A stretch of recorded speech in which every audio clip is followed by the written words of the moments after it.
Everybody is dealing with something. And that's really why I want to share these stories, because the more stories we tell, the more people can relate to them, and hopefully we can help, get through their own struggle. Yeah, no, it's super simple to do a podcast. You basically just need a couple of microphones and sit down and talk for a little while. It is your connection to God, because if you have nothing else, you have your faith. We're constantly publishing new content. Be sure to like, subscribe, and ring that notification bell.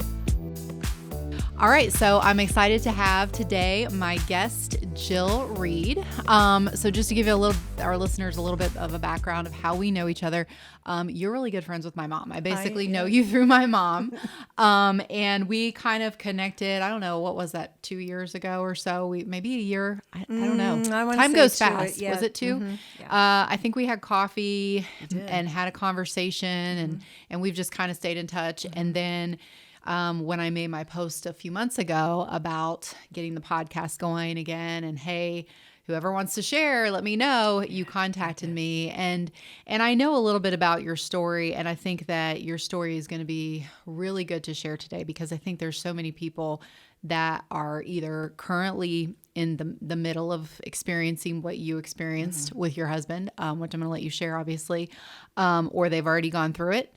And I'm really excited for you to be able to share kind of, your experience and shed some light on your very painful experience. And it was interesting the other day when we were talking, because we just, briefly chatted about what we were going to discuss today.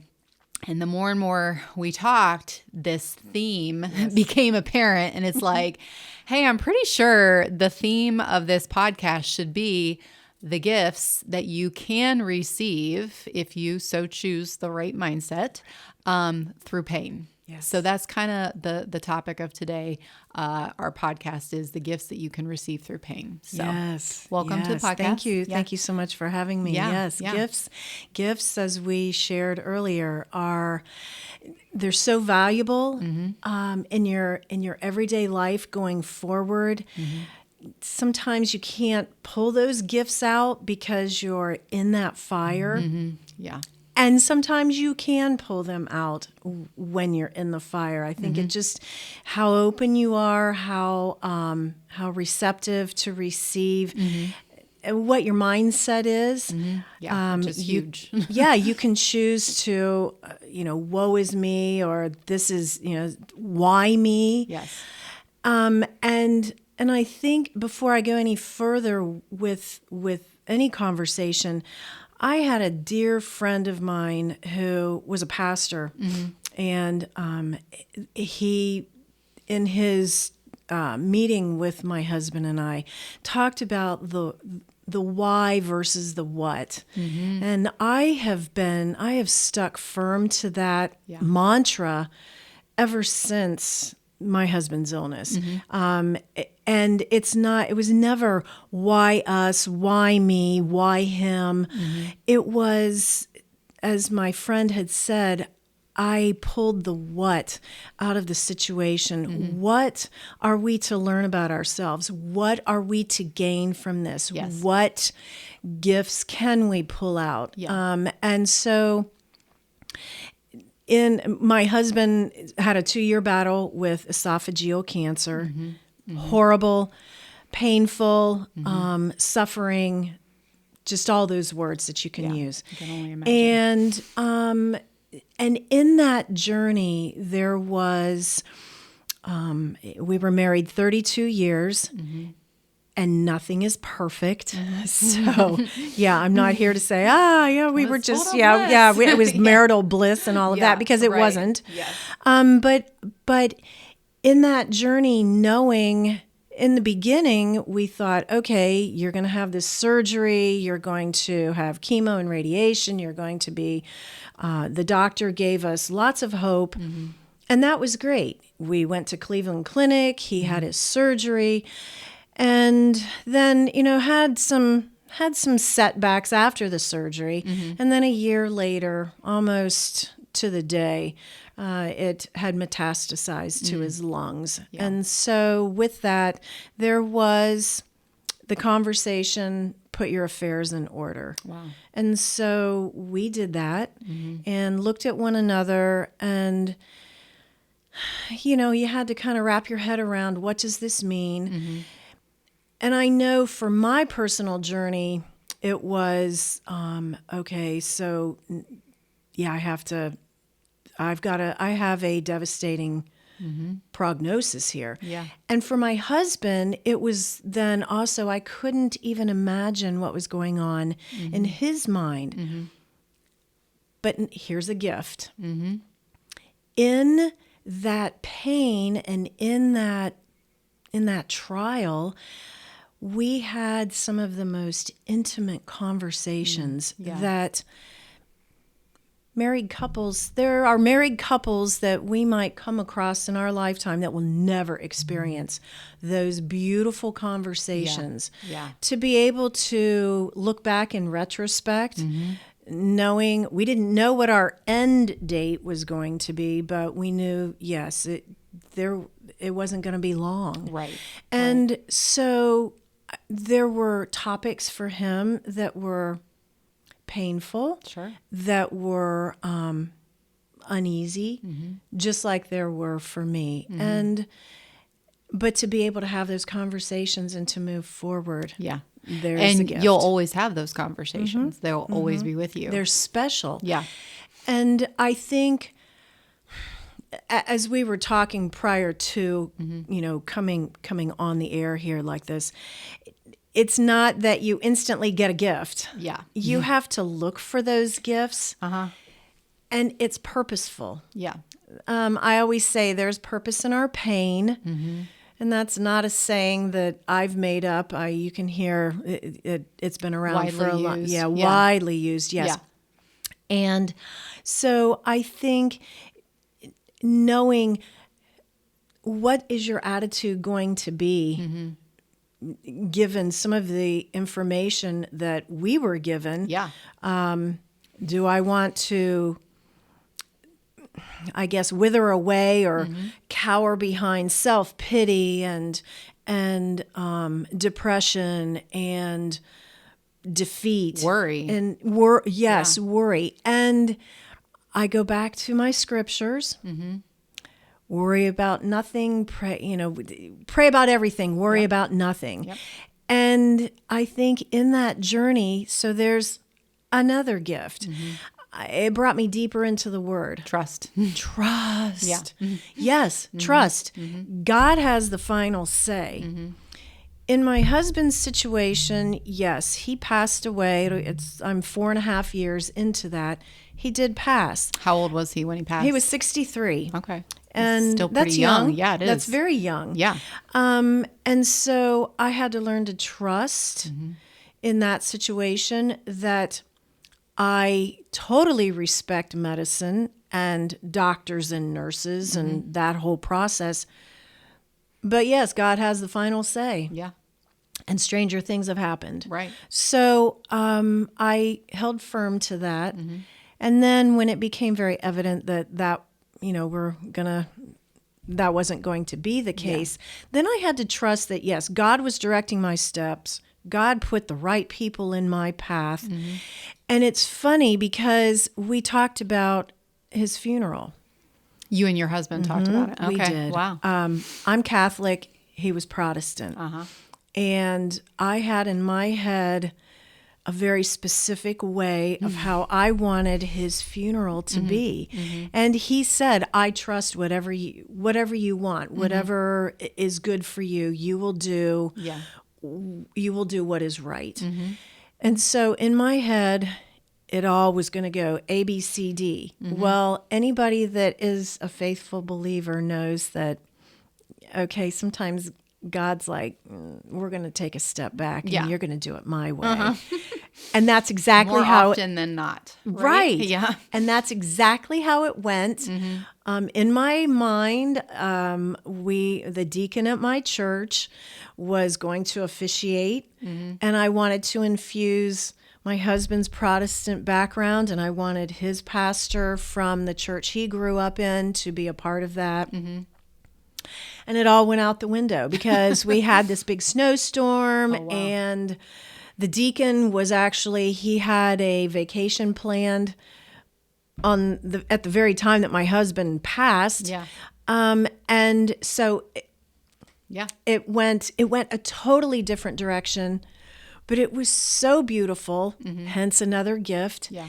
And it was the way it was supposed to be. And the people that came, because it was a severe snowstorm that happened. Wow. And the people that were in that church were exactly who my husband wanted to have there. Yeah. And so that spoke to me. It touched my heart. Yeah. And I could sit back and say, this was so awesome. Yeah. It was Perfect. beautiful. Yeah. It was beautiful. Yeah.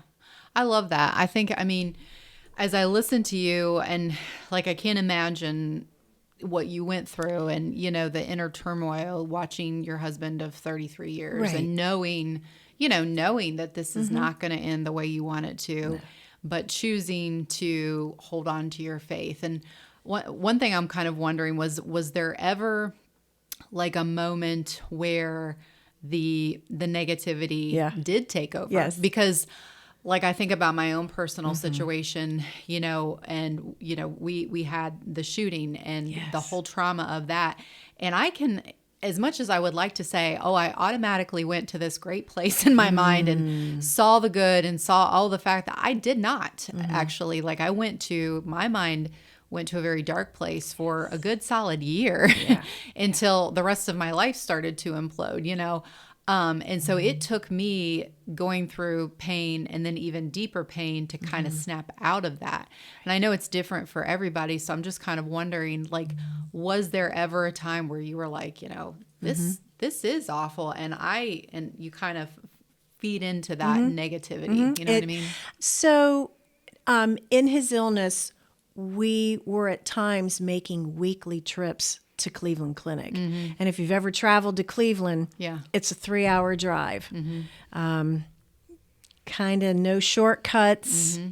It's 3 hours there, 3 hours back. Yeah. And then the procedure that he would have to have, you had that time built in. And one time in particular, there was a significant snowfall.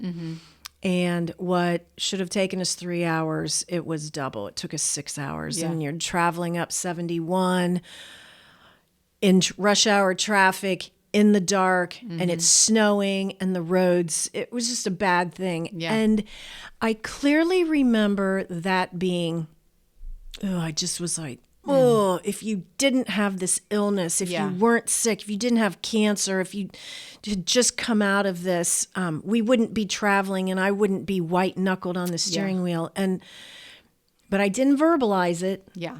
But it played in my head. Sure. And again, I was kind of still fresh on this journey of, okay, let's I had to be positive for him because he kept thinking he was a burden and, all of those things. Yeah.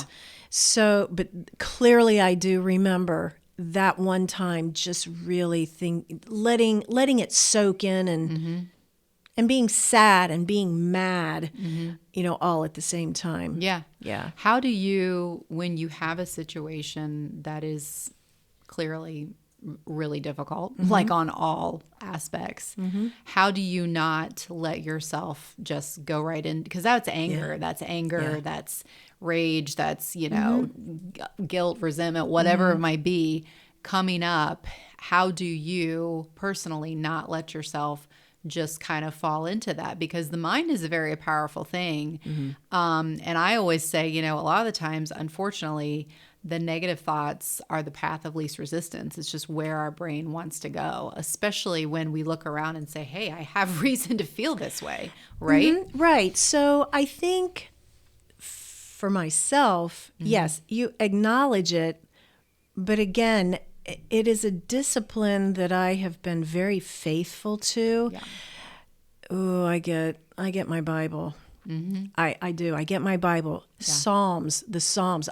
I've got little Post-it notes and stickies in my Bible for readings that have brought me comfort and peace. Yeah. And then I always have to think back too. Yeah, the devil, the evil one, Satan, whatever you want to call him, is extremely powerful. And it's, for me, it's I have a strategy of when I find I'm going there, I know what brings me back to my place of peace. Yeah. Which I will then, I guess, enlighten everyone where I had a second dark situation with my daughter. Very dark. Yeah.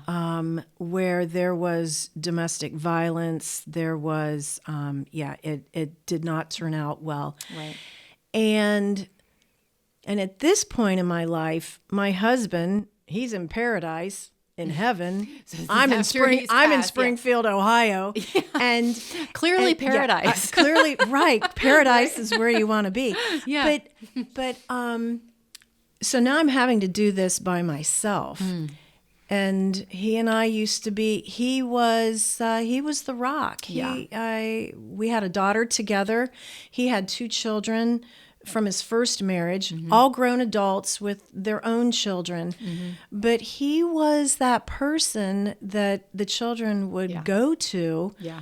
And now he's not here. Right. And so in this dark time where my daughter's life could have been altered very drastically. Sure. Yeah. And so I'm there. Yes, crying out to him, be with me. God, guide me. Mike, wrap your loving arms around me, your loving and protective arms around me. Yeah. Both him and God, my Father. Yeah. Jesus, it was just crying out and calling out. So having that faith and just knowing that I could pull that Bible out and I could go to the scriptures that brought me the most comfort. Yeah. But yeah, everybody's human, and sometimes before you go into the dark places, for me, I was fortunately able to have the wherewithal and the strategies to not go too far down that path. Yeah. And it's hard. Well, yeah, and I want to go back to what you said just a couple of minutes ago, because I preach the same thing often. So you said discipline. Yes. It's a mind discipline, and we have to be disciplined with our thoughts, like 100%. And so I love that you said it's a discipline for me, and I also have strategy that I know when I start to go this way, these are the things that I pull out. You've got your toolbox of things that you go to, because life is hard. Like, we all have these things that come up, and we have to have, whether it's, for me, it's the same. So it's God's word, it's my devotion, it's my journal, and it's prayer and meditation, 100% from a mental aspect. And then equally so would be exercise, because exercise, of course, really helps not me just physically feel energized or whatever, but mentally as well. Of course. So it's kind of like you have to have those things in your toolbox. Otherwise, you can just kind of flounder and end up in a really, difficult place. You're in a very bad place. Yeah. I journaled, and I continue to journal. And when I journal, it's not that I'm writing paragraphs. My journaling is, I like to list the good of the day. And so, I do the exact same thing. That's my title. Yep. Jesus, I love you. Father, I trust you. That's my header. Love it. That I put in my journal. And then I write my date, and I write the good of today. And I pull out every good thing that I can remember. Yeah. Whether it was, I looked out the window and I saw a beautiful, sunny, warm day. Right. Or I had devotions with my dogs just laying right there at my feet. Or it's a winter day and I'm in the comfort and coziness of my home. it's just those kind of small things. Yes. Or I had a good conversation with my daughter. Those things are huge. Huge blessings. Yes. Yeah. And again, I wasn't, and I think you can relate too. We weren't always like this. No. No. Because back in the day, I was a yeller, I was a screamer, sometimes still do, but okay, we're all a work in progress. Right. But it again, a gift where in my husband leaving this earth, I'm now on the backside of a long marriage. And I can look back and I can see what works, what didn't work, and how I want to move forward in that. Yeah. And what were the gifts that we had in that long time being together. Yeah. Yeah. And communication was so very key. But I think also too a very beautiful gift was I saw my vows to the end. Yeah. In sickness and in health. Yeah. For better, for worse, till death do you part. And no, I'm not the only one. But when you take your vows seriously, and I always took those vows. We took our vows seriously. Sure. And to see those through and being there at that funeral mass and knowing that, I received that sacrament of marriage how many years prior to, and now we've got a different sacrament or a different circumstance happening. Yeah. You kind of come full circle with that. Yeah. So it's beautiful. I love that. It is beautiful. Yeah. What do you think, and I think I know the answer, but I just still want to ask the question, what do you think the key factor is for you from taking pain and turning it into something good? We talked about patience, wisdom, empathy, compassion, trust, the gift of having, good communication with your daughter, all these things. But that doesn't just happen, because we all know people that go through painful circumstances or trauma or whatever it might be, divorce, death, illness, and they don't do what we're talking about. They instead become bitter, victim mentality. They do the why me a lot. They just don't move into the space that we're talking about. So clearly this doesn't happen on its own. No. There's a choice that has to be made by the person. And what do you think that really is? What's it boil down to? For me, it boils down to my faith. And that's what I thought you might say. Yeah. and you can be any faith. It isn't. Yeah. You can be anything. Connection to God. It is your connection to God. Yeah. It is, because if you have nothing else, you have your faith. And when you allow that to soak in, and I can't pinpoint when I allowed it to soak in. I know I started supplementing going to mass because I love church. Yeah. I love church. Yeah. I love the rituals. I love the smells. I love the quiet. I love the stained glass. I love all of that in that physical building. Yeah. But when I'm sitting there and I am in that moment in the presence of God, or when I can get into a zone in my prayer meditation, like I'm sure you can relate to that, it's my faith. Oh yeah. And you willingly allow God with just something so simple. Oh God, come into my life. Jesus, I love you. Father, I trust you. Yeah. And it starts to soak in, and then it becomes part of your fabric of who you are. And so again, while you have all of these trials and these valleys, which we'll both agree here, and I think everyone listening and watching will agree, when you're up on the mountaintop, that's easy. But when you are down in the valley and you're in those fires and you have nothing else to cling to, it's that deep faith that is that's in your spirit, in your heart, in your soul. 100%. And that's what takes you through. For me, like, if I was going to answer this question, I would say from my personal journey, it was like the element of surrender. Yes. I think I was fighting innerly fighting our circumstance, even though it happened and all of that, but I didn't want to accept it. And I had a lot of the why questions, and I was angry and just embarrassed and all those things.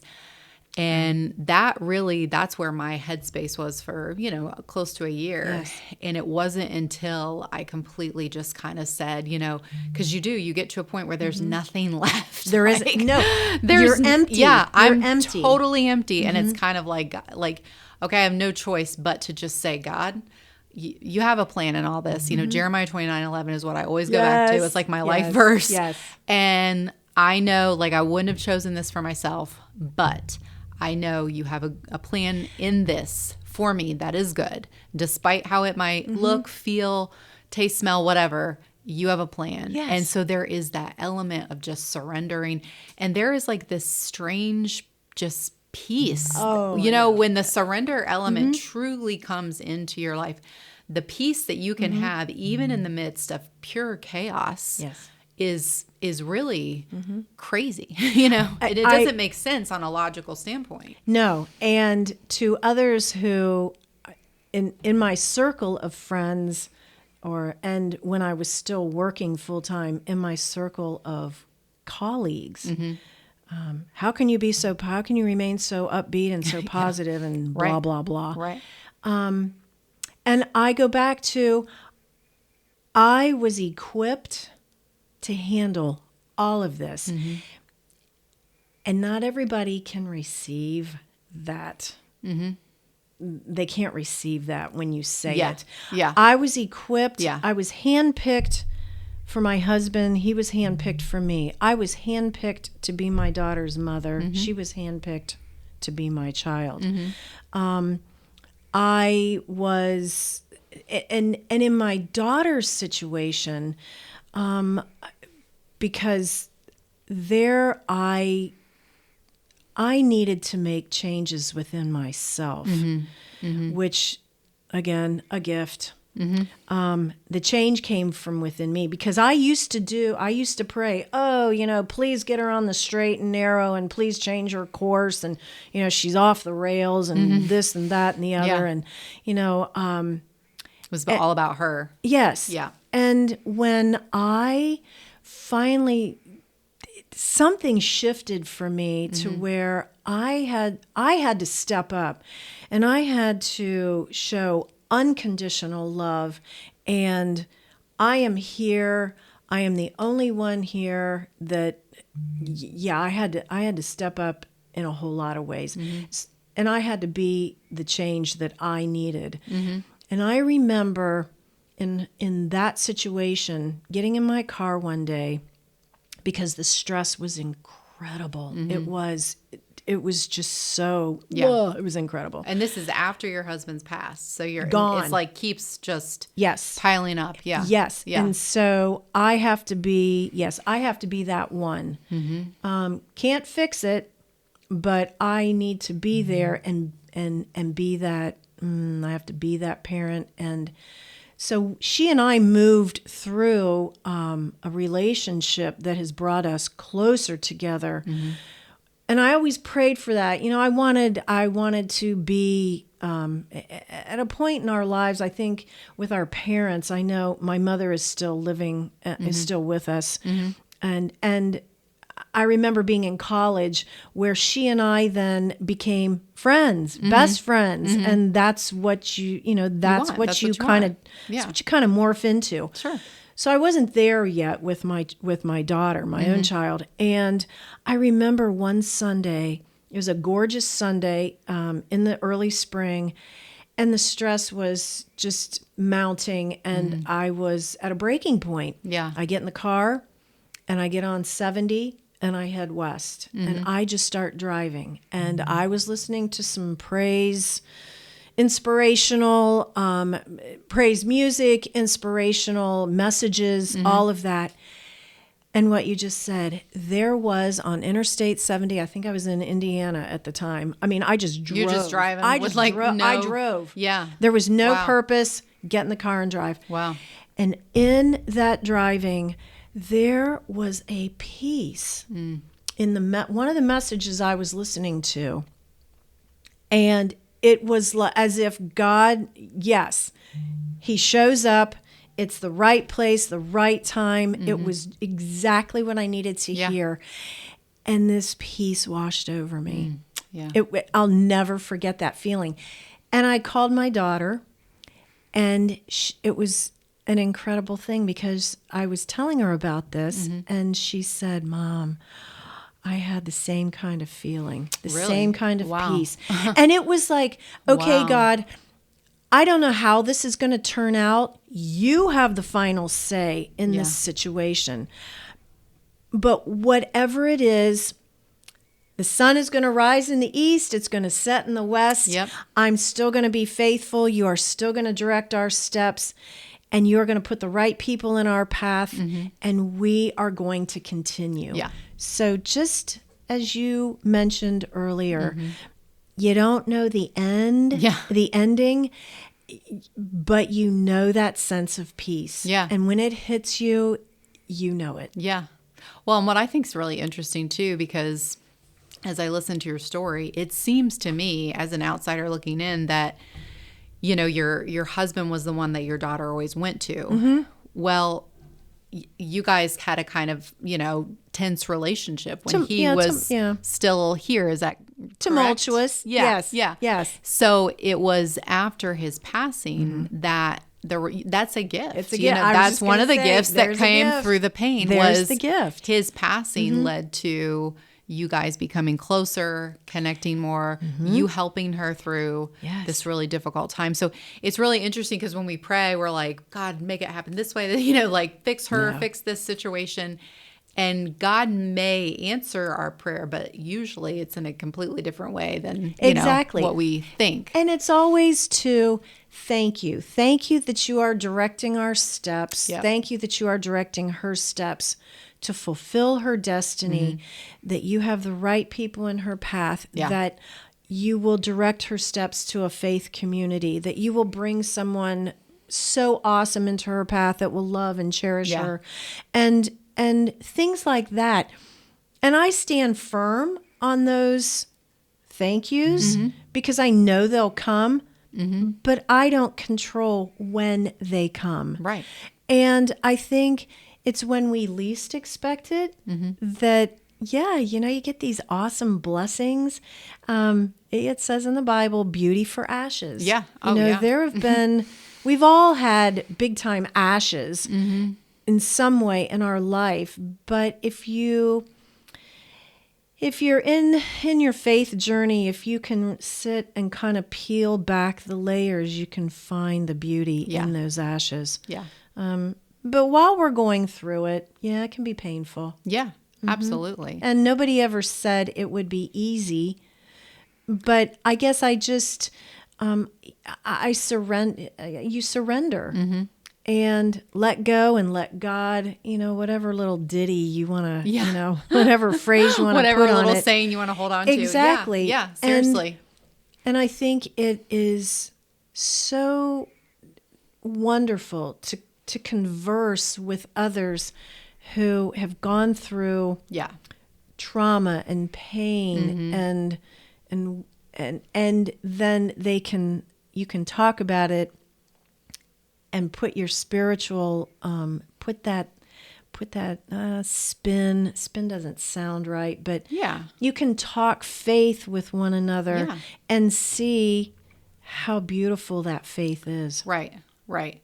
Well, I think there is huge power in talking with like-minded people that share Yes. your faith. That's one of the reasons I have the prayer group, is because it is a community of people that, and maybe we're not all the same religion or the same whatever, but it's people that are looking to connect with God. It's people that are choosing faith. And I think that that's really what this all boils down to, is when you have something come along in your life that you wouldn't choose for yourself, because there's a who lot of chooses things. this kind of stuff? Nobody. No. But you have a choice in those moments. It's kind of like you're in a fork in the road. Yes. I can choose to do all the why me, why us. I can be, angry about this. I can be victim mentality about this, all of that. But if I do that, I'm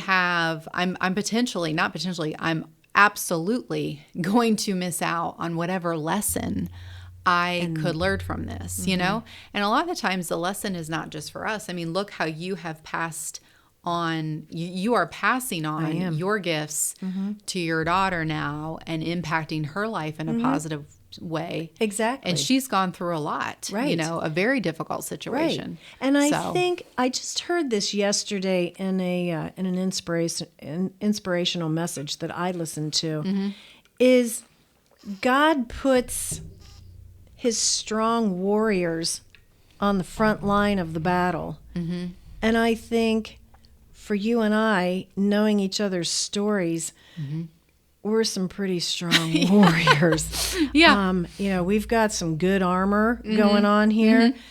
And I feel like, again, yes, some people can't receive when you say God gives you no more than you can handle. Yeah. And I know that is It's hard. somewhere It can be hard. it's somewhere in the Bible. Yeah. Somewhere in Scripture. Can't quote it, but it's there. That, but these things that happen to us, yes, that we wouldn't choose. God is saying, I'm not finished with you yet, and I want you to experience this. And I will see you through. I am in this place with you, Right.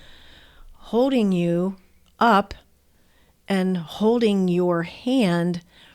Walk with me. And sometimes we go through the fire, sometimes we go around the fire. Yeah.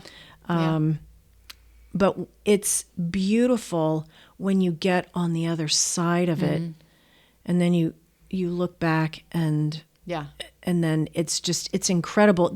I call them explosive blessings. I like that. I mean, explosive to the, when you think back into your life experiences, whoever you are, there's been some pretty awesome things that have happened. Yeah, absolutely. And the healing is a gift.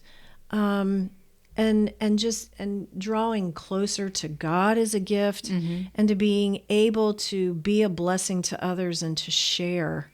To share that. I have a dear, dear, dear friend in Florida that she's not a churchgoer. There's, God's not really in the mix. That's not in the mix, in the mainstream. But she's been to church with me on occasion, and she knows my heart. She knows what I'm about in my spirituality. And she'll say, it is a beautiful example to others to see you and to see you practice and exercise your faith. So again, I think that speaks volumes. It does. And that is part of the journey, because I wasn't always there myself. Yeah. And I think one last thing I'd like to point out about you as I listen to you, and this is again something I talk about so much, but it's very evident in your language, is gratitude. Oh yeah. You have referenced gratitude, all throughout this conversation, and even have talked about it when you were in the midst of the situation with your husband and your daughter. And there is something, they say from a scientific standpoint, gratitude absolutely changes your brain chemistry. activates your prefrontal cortex, which is in charge of all of our executive, parts of our brain, everything that we do. And when you just say thank you, when you just notice things like it's a beautiful day today, or I had a great, evening with my friends or whatever, when you have that kind of mindset, it literally changes the way your brain functions. Right. So we know that this is not just, some self-talk mumbo jumbo. It actually works. But I think from a spiritual standpoint, it activates our faith, and it activates a very powerful presence of God in our life when we can, even in the midst of suffering, say thank you, God, because I know you're with me. I'm not alone. Right. I know you're working on my behalf. I know you've already got this figured out, and I'm just going to trust. Well, so that's like when you and I first met, and I'm sitting there and listening, and I think, being grateful for your vulnerability to open up. I mean, there are things about our stories that, you're just not gonna. Right. You're not gonna look into a You're not gonna look into a camera and say, "Well, let me lay it all out here." No. But knowing, having a trust, having a good feel for. I'm talking to a faith-minded, like-minded person that has the perspective that I have in my faith journey. That's why, when I have these conversations, just, whether it's you and I one-on-one or something, in this venue, there's a gift. Yeah. Well, you have to almost, it sounds a little cliche, but I look back and obviously okay, if I could change, what happened. Of course. I would. I don't know. There's been. It's hard. I know because it was deeply traumatic. It's something that I would not choose. Obviously, it was crazy, but at the same token, there have been I would not be sitting here talking to you. I probably would not even know you. Perfect. We would not be doing any of the work that I feel we are really impacting people's lives and helping people. We wouldn't be doing any of that. I know we would not be.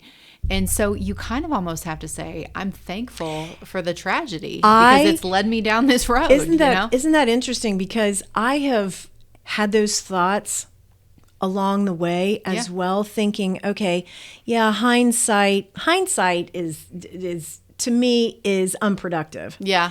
And I think this has been, so far, it has been a beautiful journey because even with those valleys, those deep valleys, the peaks are great, but the valleys, yes, that's where you really hone in on your faith.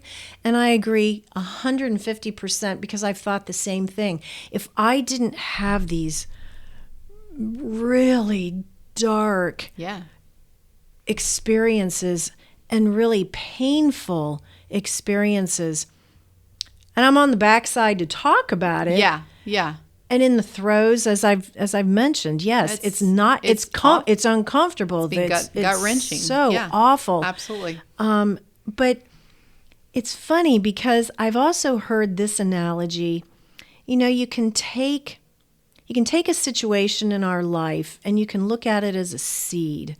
And when you plant the seed and you're in that dark dirt and you're thinking, okay, how is this going to happen? Right.